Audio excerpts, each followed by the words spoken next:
So essentially what we're seeing the Fiverr logo behind me, and we have Koto to thank for this. We've been working with them, and we've been thinking about pitching 1,000 ideas for how to change the logo, but essentially what we've done is we've done a facelift. And this is important because everything around this is around staying true to who we are.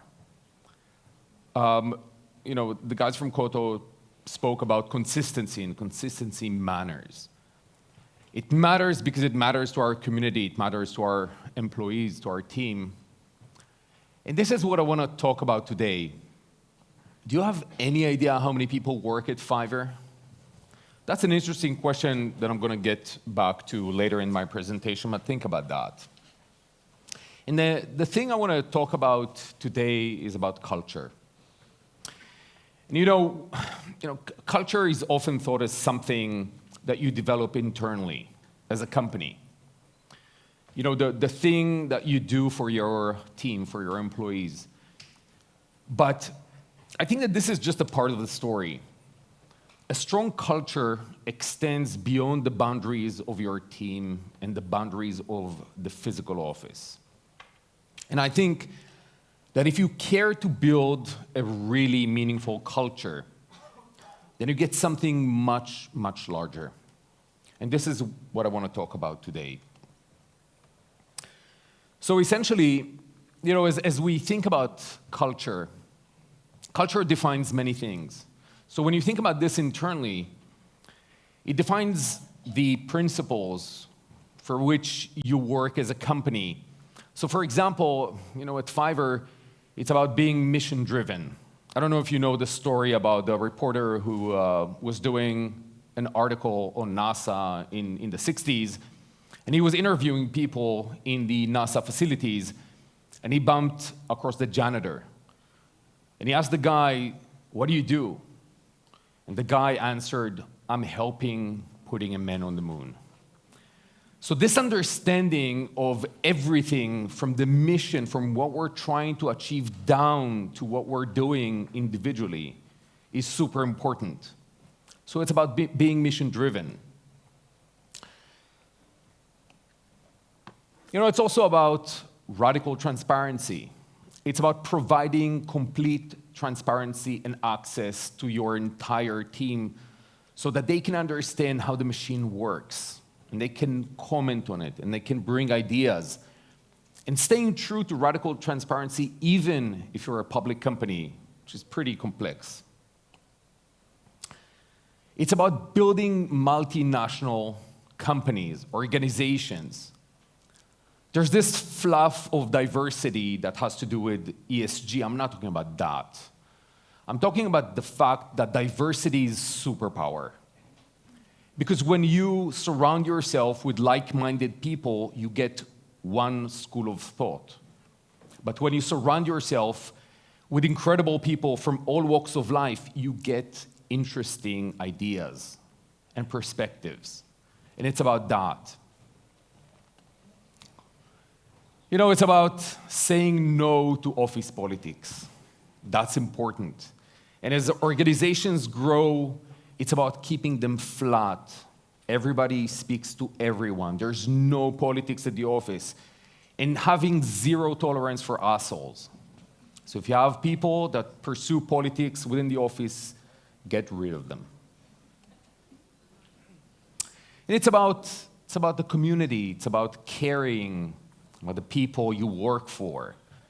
And making sure that this is present in everything you do, including how you design your office. So at Fiverr, when we designed our office, when we entered our new building 6.5 years ago, we've had our community design a lot of the items within the office.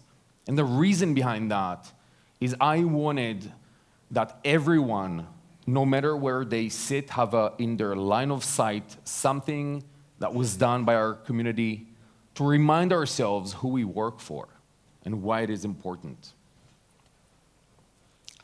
It's about defining what's more important. Is it the velocity, the direction and speed to which you move? or is it the process that defines how you do things? These are important things that have to do with your culture. It's about pursuing simplicity. Simplicity being the hardest thing to achieve, but something that comes with a tremendous amount of worth. And it's about impact. It's about delivering impact and making sure that everyone within the team delivers their utmost best. Why? Because the things we build are not the things that matter. It's the impact that it creates on the community that uses it and how it changes people's lives. You know, many entrepreneurs ask me, so how do you build a culture? What's the secret? I think the number one secret is to care to build it. I think that this is the most important thing. Wanting a culture is not enough. You need to put the time and energy to actually build such. So how are cultures born in the first place? So when you think about it, you know, when a company is really, really small, culture equals founders, right? It's the values, it's the personas that start the company that create this culture. But this is true for just the very, very early days. Because what you actually build is you build a DNA of an organization. And that is important, but as the organization grows, it is very hard to control it. So what you actually need as the company evolves is you need RNA. You need incredible people that can replicate that DNA over time, but also allow that DNA to evolve. It is extremely important. And then it takes a life of its own. When this RNA does its work, and as the company and the culture evolves, and everyone can challenge the culture and can add to it. That's the secret. I think, you know, too many companies are thinking that culture is really the vibe that you get when you visit, you know, a company or when you speak with their team. But this is something confusing because it's well beyond that. And I think that the vibe is important, but even more important is defining the values that are important for you. It's about coming with principles and coming with frameworks that allows your team to make decisions autonomously. Because it is very, very clear what the company will do and will never do. So making decisions becomes simpler.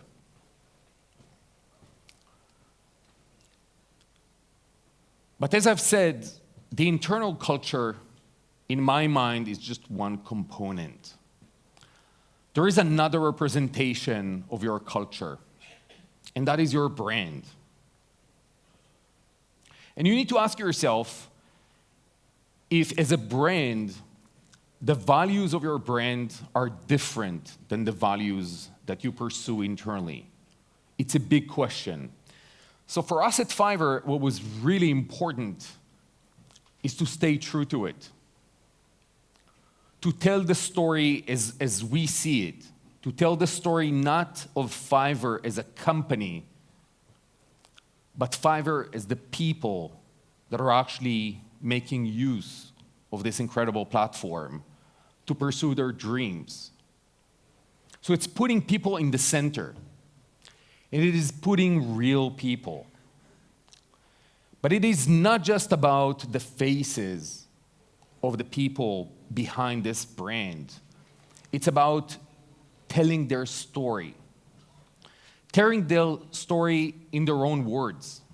So this is from our Doers campaign, In Doers We Trust. And this was all about telling the story, the true story of the hustle. You know, the effort of building yourself as a freelancer or as a business. The struggle is incredible. And the people that are good at it are the people who succeed. So this was telling their story. This was making fun of the dreamers and putting a spotlight on the doers. It was all about staying true to that notion. And we went pretty bold and pretty far with this. This was an important idea. We felt that we had to tell this story. It doesn't necessarily serve us immediately from a perspective of conversion or even consideration. You might argue that even on awareness, it is a little bit fuzzy. But it is talking about something very important, and it's putting it everywhere. And when you do that, when you put stuff like that out there, what happens is you go far with it. You want to make a point. And when you make a point, you piss off people. You piss off people, and some people are not going to like it. Like the New Yorker. So they didn't like the campaign, and some people on the subway didn't like the campaign as well. And that is actually fine. Because it doesn't matter. It wasn't about trying to make everyone happy all the time. It was about telling the story and making a point. And if this pisses enough people, it provokes conversations and a dialogue. And this becomes a thing that people talk about. So what was really important is to put the actual people that are using our platform in the forefront. It is telling their story. It is showcasing where they work. These are incredibly beautiful people. It's real people. And we wanted to put them everywhere.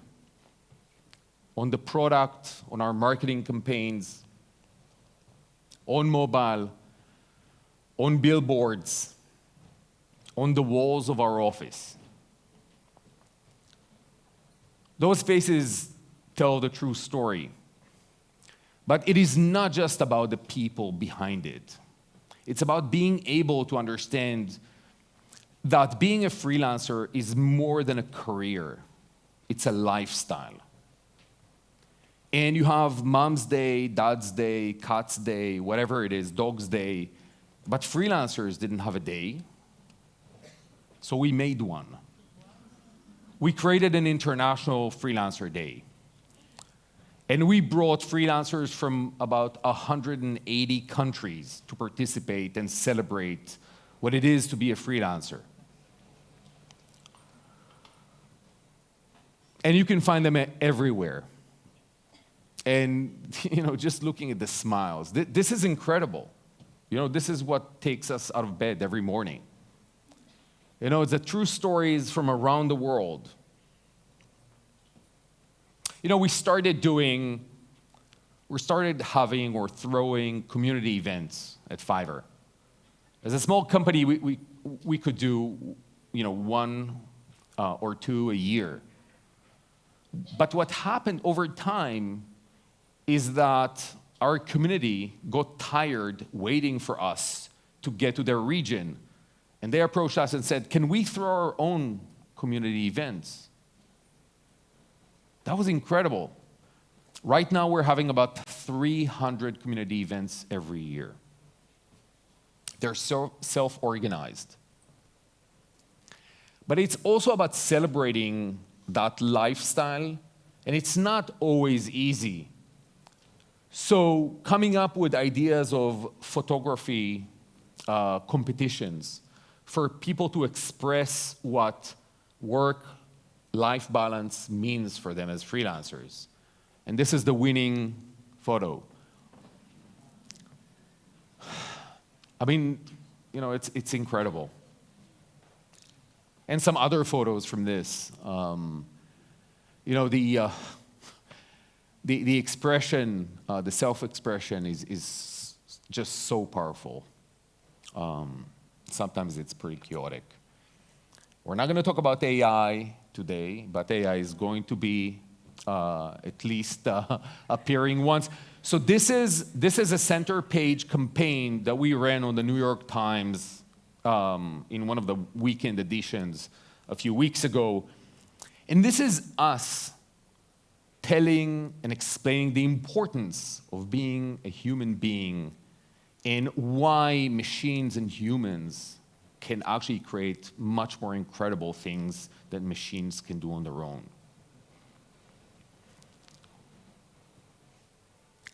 You know, brands have brand moments. And if I can call two of the biggest brand moments that a brand can have, one being the IPO. So this is how we took over the New York Stock Exchange in Wall Street when we went public. Everything you see here was created by our community, including this. You know, the 5 bulls that were designed and shipped to the New York Stock Exchange, and one of them is actually still there. But it is more than that. You know, when you take your company public in the New York Stock Exchange, there's a balcony where you actually stand and you can ring the bell. There's space for 13 people on that balcony. And we decided that we're not going to be there. We decided to invite 150 people from our community and choose 13 people that are actually going to ring the bell. It's an incredible moment, but this is truly their moment more than anything else.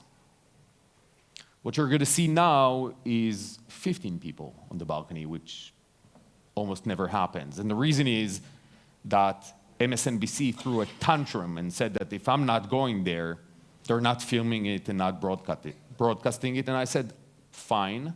I didn't like it, but I'll stand on the side and let our community ring the bell, and that was what really happened. And each and every person on this balcony has an incredible story. But it is understanding that this is not our moment. It's a moment that is so much larger than that.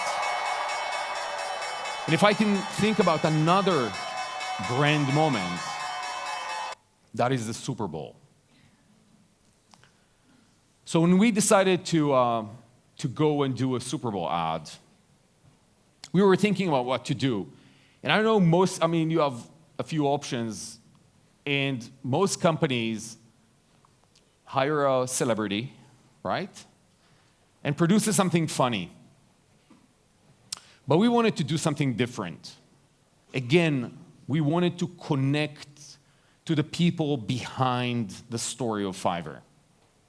And we took advantage of connecting this to a cultural moment. I don't know if you remember, but this is Giuliani thinking that he's making an announcement in front of the Four Seasons Hotel, and instead of that, ending up in the Four Seasons Landscaping Company, which was a disaster and a complete embarrassment to the government in the US. But this was so fucking funny. So when you think about it, the owner of the Four Seasons Total Landscaping is an incredible business. It's a small business. One of these stories of businesses that are actually using Fiverr to produce things to allow them to grow. So we decided to tell their story on the Super Bowl. And I don't know if you've seen the Super Bowl campaign, but essentially, this is the owner of the Four Seasons Landscaping, and this is a complete reality space that we've created, actually in Mexico. And not in their, we had to recreate their entire business in Mexico because of COVID. We couldn't film in the US. But it was so important for us to tell that story. It's a story of a small business that works with freelancers to continue marching on and grow. It's also about how we do hiring campaigns. So, I mean, we took over LinkedIn, essentially. And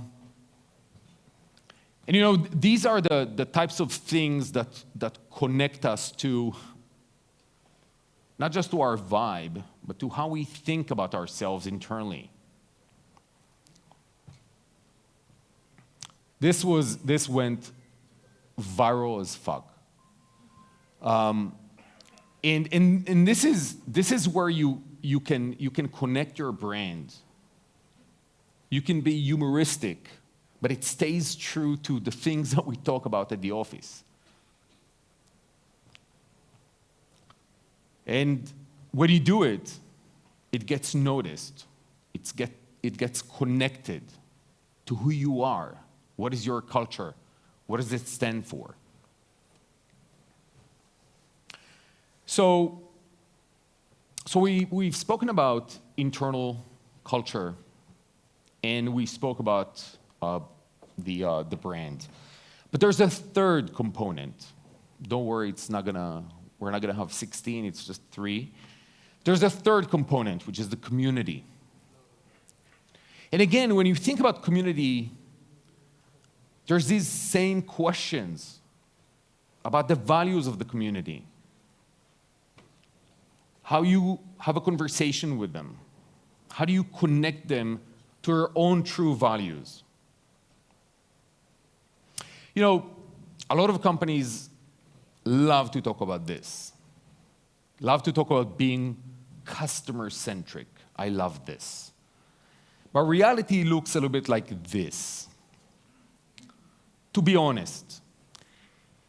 And as a brand, as a company, as a culture, you need to decide what comes first.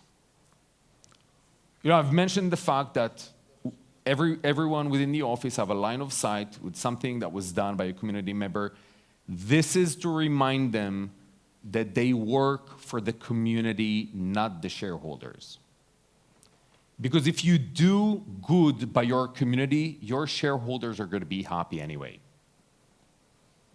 So you need to figure out what comes first. So when you think about the community,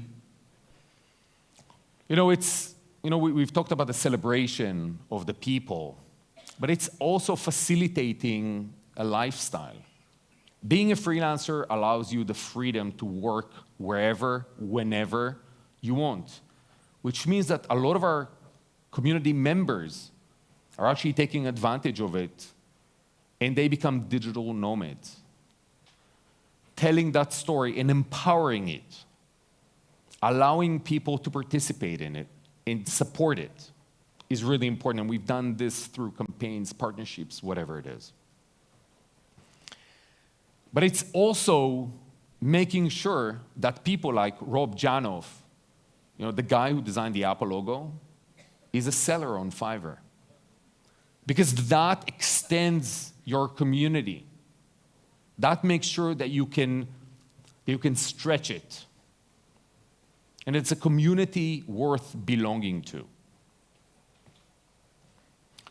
It's doing work with people like Wycliffe Jean that gave our community the option of redesigning 5 of his records. And it is about producing incredible things that were practically impossible. Working with people like Kutimen and 21 sellers, unsupervised, we didn't do anything, to write a song, produce it, play it, record it, without having people to meet. I don't know if you know this. This song was made on Fiverr. It hit all the top lists around the world. This became, a song that is being played in clubs all over the world. And what you see is actually the footage. These are people filming themselves with phones, sending just snippets, and putting them together. He didn't do anything else.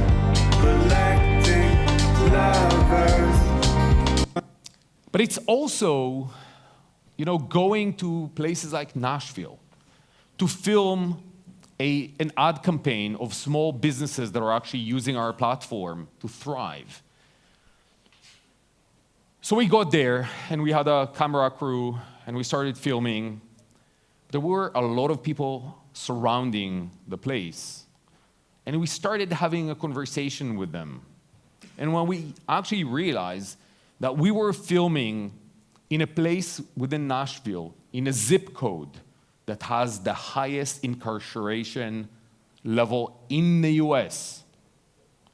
So we took the camera crew, and we decided to film a documentary. A documentary about the people that are trying to change this. It's not always about business, but it's always about telling stories. And this was important. This had nothing to do with our plans. But these were just incredible people, and we wanted to tell their stories. And it became a documentary that won awards. And that's fine. We didn't pursue the awards. It was just about being a large brand that can amplify stories that are important. It's about allowing our talent to actually run campaigns on their own. Do everything. Be the models and produce the animation and the storytelling. It's everything. It's that combination. It is that powerful. So getting back to the question, do you have a sense of how many people work at Fiverr? This is the number. Well, obviously, it's not true. But this is what LinkedIn is saying. And the reason why this is the case is because people from the community connect to the brand. They take the brand as their own. As a company, we can fight it. But why? Why? This is so powerful. The fact that people are actually claiming your brand is extremely strong. And I'm getting to my punchline. So I said that there's at least 3 areas where your culture resides. And this is what's interesting about this. What's interesting about this is the fact that you have a brand manifestation, a community, an internal culture. And if you care, if you deeply, deeply care, to have a very tight alignment between those 3 circles, if you do everything that alignment is going to be as strong as possible, and if you are very, very lucky, you may be building something larger than a culture. You may be building a movement. Thank you.